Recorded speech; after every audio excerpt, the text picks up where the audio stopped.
পূর্ব বর্ধমানের অত্যন্ত গুরুত্বপূর্ণ একটি হাসপাতাল মেমারি গ্রামীণ হাসপাতাল। শুধু মেমারিবাসী নয়, মেমারি, জামালপুর, মন্তেশ্বর, হুগলির কিছু অংশের মানুষ অনেকটাই নির্ভর করে থাকে এই হাসপাতালের ওপর। তবে দীর্ঘদিন ধরেই রোগীদের দাবি ছিল উন্নত পরিষেবা এবং হাসপাতালের শয্যা সংখ্যা যাতে বাড়ানো হয়। সেই দাবিকে মান্যতা দিয়ে নতুন ভবন নির্মাণ করা হয় হাসপাতাল চত্বরে। নতুন ভবনে রোগীরা পাবেন পরিষেবা। 100 শয্যা বিশিষ্ট নতুন ভবনের শুভ উদ্বোধন হলো এদিন। উপস্থিত ছিলেন বর্ধমান পূর্ব লোকসভা কেন্দ্রের সাংসদ ডক্টর শর্মিলা সরকার, মেমারির বিধায়ক মধুসূদন ভট্টাচার্য, পুলিশ আধিকারিক থেকে শুরু করে হাসপাতালের আধিকারিকেরা।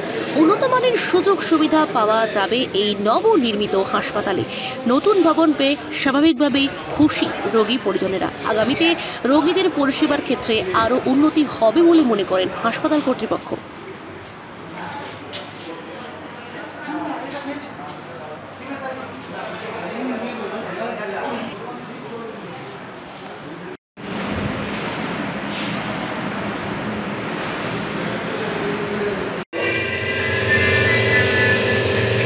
যাচ্ছে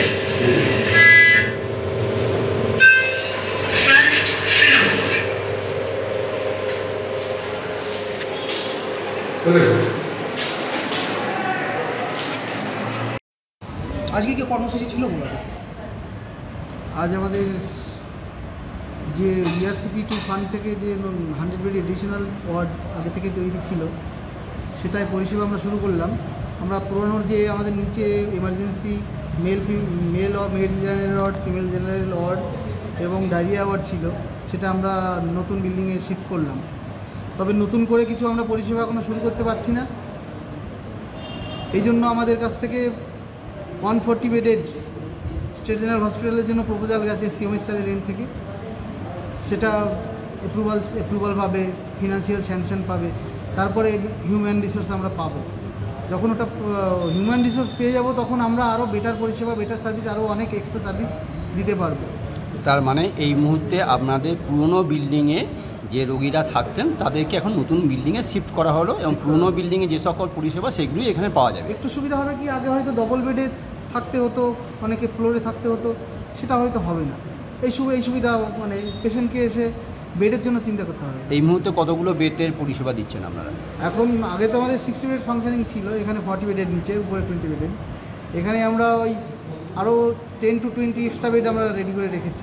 যদি পেশেন্ট বেশি ভর্তি হয় যখন, তাহলে ওই বেডগুলোতে আমরা ইউটিলাইজ করবো। আর এক্ষেত্রে এই এখন নতুন ভবনে আমরা দেখতে পাচ্ছি ফ্লোরের একটা ব্যবস্থা রয়েছে। এক্ষেত্রে কটা ফ্লোর ব্যবহার করা হচ্ছে? এবং আমরা গ্রাউন্ড ফ্লোর এবং ফার্স্ট ফ্লোরটা ইউজ করছি, যেহেতু আমাদের হিউম্যান রিসোর্সেস নেই, এক্সিস্টিং হিউম্যান রিসোর্সেস নিয়ে আমরা নিচে আমরা এক্সট্রা কী করেছি বলছি, একটা আইসোলেশন ওয়ার্ড করতে পেরেছি টিবি রুগী বা অন্যান্য ইনফেকশাস ডিজিজের জন্য। উপরে পেডিয়াট্রিক ওয়ার্ড এখানেও আলাদা ছিল, ওখানেও আলাদা করে দিয়েছি। মেল আগে ডায়রিয়া ওয়ার্ডটা আমরা তেমনভাবে আলাদা করে দিতে পারতাম না, আমরা এখন কাটিংটা নিয়ে মোটামুটি মেল ডায়রিয়া, ফিমেল ডায়রিয়া আলাদা করে দিয়েছি। এই কিছু জিনিস একটু আগের থেকে বেটার আর কি, কিন্তু আমরা নতুনভাবে কিছুই চালু করছি না। আমরা ওয়ার্ডটা শিফট করলাম, জাস্ট হিউম্যান রিসোর্স পেলে আমরা চেষ্টা করছি আরও যাতে বেটার সার্ভিস আমরা দিতে পারি। এমপি তো এসেছিলেন, হিউম্যান রিসোর্স সম্পর্কে কোনো কথা বলেছে? হ্যাঁ, এমপি ম্যাডাম, এমএলএ স্যার সবাই বললেন, ওনারা জানিয়েছেন সেক্রেটারিকে যাতে এটার আপগ্রেডেশনটা হয়।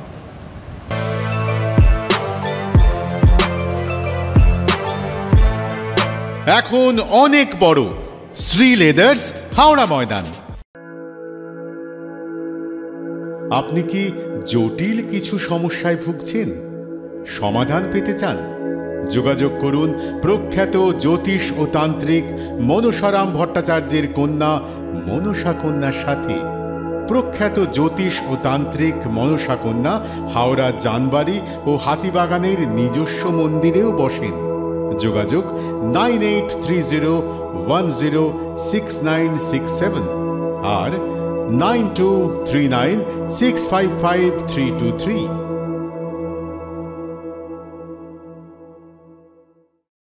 কলার তুলে নয়, বুক চিতিয়ে চলা।